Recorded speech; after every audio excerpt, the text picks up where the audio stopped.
Всем привет! Меня зовут Элина Федорова, я модель, а также основатель онлайн-фитнес-платформы Wispens. Сегодня будет очень интересное видео. Как вы знаете, я живу в городе Лос-Анджелес, а это эпицентр кинематографа Америки. Здесь снималось просто множество известных, да не просто известных, легендарных фильмов, клипов.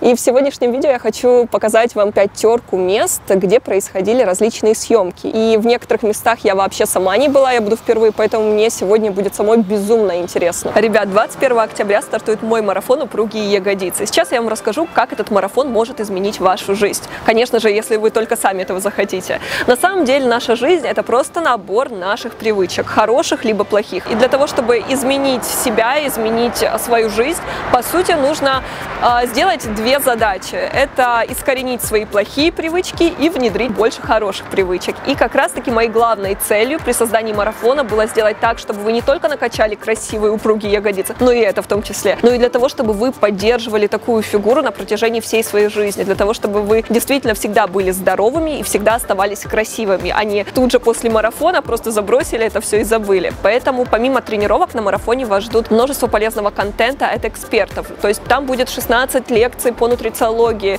психологии, личностному росту, медитации. Также для более дорогого тарифа мы сделали чаты на 25 участников, где тренер, нутрициолог, психолог будут отвечать на все ваши вопросы в развернутом виде. Поэтому, ребят, если вы давно хотели получить какую-то консультацию от эксперта, у вас будет отличная возможность. Ребят, в марафоне вас ждут новые видеотренировки от меня, конечно же, с морем мотивации, поддержка от психолога, нутрициолога, тренера, PDF-пособие о здоровом образе жизни, чек-листы и трекеры, план питания под ваш колораж. Также мы добавили в меню фотографию блюда, а также список необходимых продуктов. В общем, у вас будет все необходимое для того, чтобы вы вели здоровый образ жизни. Все зависит только от вас, от вашей инициативы. Вам нужно сделать только первый шаг. Старт уже 21 октября. Всех жду и будем тренироваться вместе.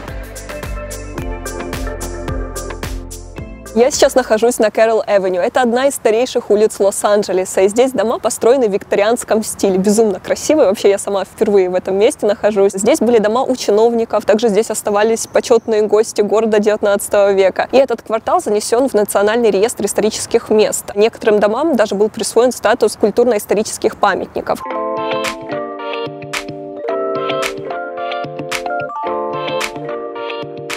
Ребят, я сейчас нахожусь на крыльце дома, где снималась финальная сцена клипа Майкла Джексона «Триллер». Этот клип стал просто культовым. Он был снят в 1983 году, и по тем временам никто ничего подобного не делал. Это не просто клип, это как целый короткометражный фильм, потому что он длился, там, кажется, минут 13. И, там есть еще более короткая версия. Я помню, когда я в детстве его вообще видела по телевизору, я очень сильно пугалась. Это реально был как фильм ужасов для меня. На самом деле, этот клип и сейчас входит в различные списки вообще самых лучших музыкальных клипов за вообще всю историю музыки.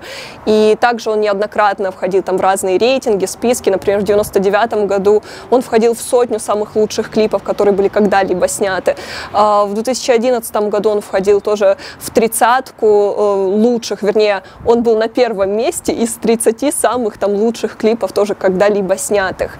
И там был такой сюжет. Сначала на экране показывается, как Майкл делает предложение руки и сердца своей девушки. И когда она соглашается, он тут же превращается в оборотня. И потом мы видим, что это все происходит на экране там в кинотеатре, и после чего Майкл берет свою девушку, и они возвращаются домой. А затем на них нападают зомби, девушка пугается, Майкл становится тоже зомби, и потом в конце выясняется, что это был всего лишь сон. Финальные сцены были сняты как раз-таки в этом доме, куда девушка убежала, спрятавшись от этих зомби. Площадь этого дома составляет 328 квадратных метров, хотя снаружи он выглядит гораздо меньше. Изначально он был спроектирован для одной семьи, после чего его перепроектировали, сделали как дом дуплексного типа. Сейчас же этот дом является частной собственностью, и любые посещения сюда как бы невозможны.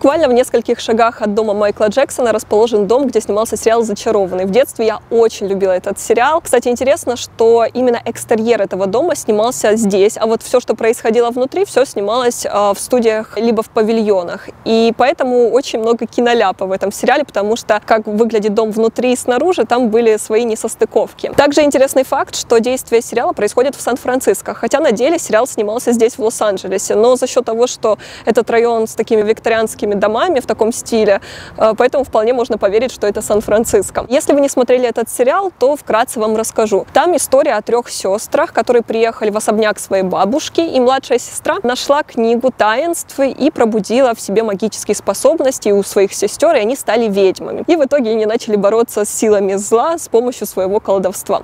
В общем, очень интересная была история по тем временам. В 2008 году этот дом был выставлен на продажу, и в итоге он перешел в частную собственность, поэтому визиты здесь невозможны, к сожалению.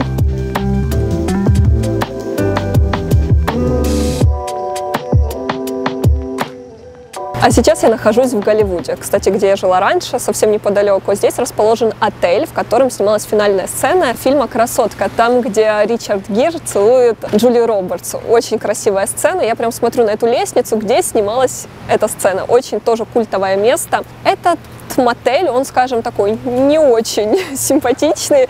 Если я не ошибаюсь, он 3-звездочный, но при этом в сутки он стоит, кажется, $180 и выше, потому что это локация такая, ну и плюс само по себе место, которое привлекает множество туристов. Фильм «Красотка», он пользовался просто невероятной популярностью, он был очень успешный, собрал в мировом прокате где-то $470 миллионов.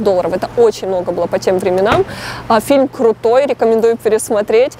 Напомню, что главный герой, он был финансовый магнат, и однажды он ночью подобрал девушку на дороге, он провел с ней ночь, и в итоге он ей доплатил, чтобы больше с ней провести время, и все это завязалось и переросло в любовь. Такая вот любовная комедия. Сейчас я нахожусь на Беверли-Хиллз. Это один из самых известных и, конечно же, дорогих районов Лос-Анджелеса. Здесь очень дорогое имущество. И здесь спальный район, где можно увидеть множество крутых, роскошных домов. Наверное, у каждого голливудского актера здесь есть точно недвижимость. Но один дом явно выбивается из общей массы.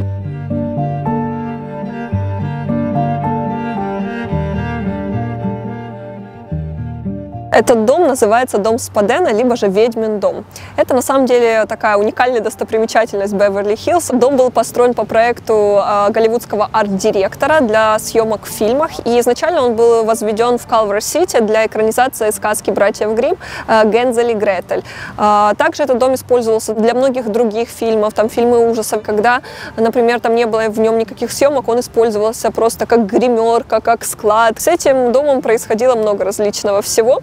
А затем этот дом выкупил один мужчина, продюсер, то есть его изначально хотели полностью разрушить, потому что это была частью декорации, но все-таки он решил, что он его выкупит, и одно время он принадлежал ему. Потом там жила его бывшая жена, которая вышла замуж за другого мужчину, у которого была фамилия Спаден, и таким образом дом получил второе свое название — дом Спаденом. Также есть такой факт, что якобы здесь когда-то жила какая-то женщина очень таинственная, которая не общалась с соседями, которая гуляла в одиночестве и всегда в черной одежде. То есть нельзя сказать, насколько это достоверная информация, но, к сожалению, не осталось людей, которые бы могли это подтвердить. Но, тем не менее, это еще больше дало этому дому такую, скажем, загадочную, мистическую славу. Несмотря на то, что этот дом выглядит как старая избушка, он абсолютно новый. Здесь относительно недавно проводились ремонтные работы, реставрация. Уйма дизайнеров разрабатывали весь этот дизайн, который вы можете видеть.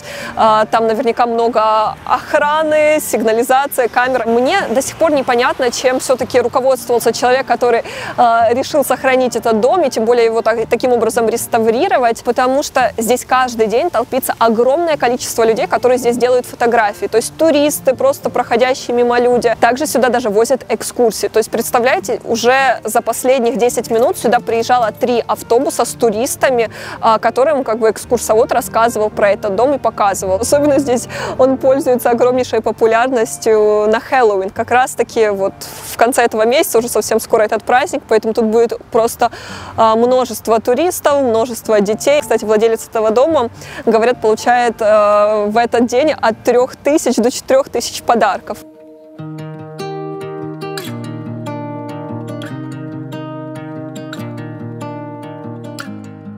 Сейчас я нахожусь в западной части Лос-Анджелеса, в Брентвуде. Этот район считается тоже престижным, как и Беверли-Хиллз. Здесь у многих знаменитостей есть недвижимость, например, у Арнольда Шварценеггера, Моника Левински, Джеймс Белуши и многие другие. Сейчас я направляюсь к одному очень известному дому, где жила одна просто легендарная личность. Она там жила, и она там же и умерла. А именно это Мэрилин Монро. В общем, ребят, немножко разочарование. Как вы видите, поснимать этот дом толком невозможно, потому что вот он огорожен, и, как вы видите, здесь такие высокие кусты, которые посажены, да, специально для того, чтобы, скажем, охранять этот дом от посторонних глаз. Я думаю, что тут тоже частенько приезжают сюда какие-то туристы посмотреть на это место. Мэрилин Монро купила этот дом где-то за $8 миллионов. И меня, если честно, удивил тот факт, что мы посмотрели, сколько он стоит сейчас, и сейчас он стоит, ну, столько же. То есть мне казалось, недвижимость растет с каждым годом. И вот подозрительно, что, видно, не так уж и много желающих купить его. Этот дом одноэтажный, там есть бассейн. Увы, я, возможно, смогу вам показать только какие-то фотографии с интернета, которые я найду, ну, либо по возможности, как мы тут, не знаю, сейчас камеру будем сквозь кусты засовывать для того, чтобы хоть что-то снять.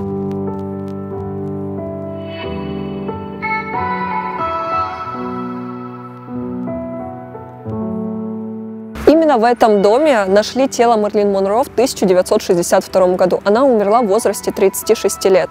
То есть сейчас ей было бы где-то, не знаю, может быть 90 с чем-то лет. Почему она умерла, достоверно никто не знает. До сих пор ходят слухи, споры, был ли это суицид, была ли это случайность, либо же это было убийство. Мне на самом деле сегодня, ребят, очень понравилось. Был интересный, насыщенный день. Я побывала в тех местах, о которых я реально даже не знала, при том, что я живу столько лет здесь, в Лос-Анджелесе. Я надеюсь, что вам видео понравилось тоже. И если да, ставьте лайки, напишите в комментариях, хотите ли вы подобный формат. А мы скоро увидимся. Пока!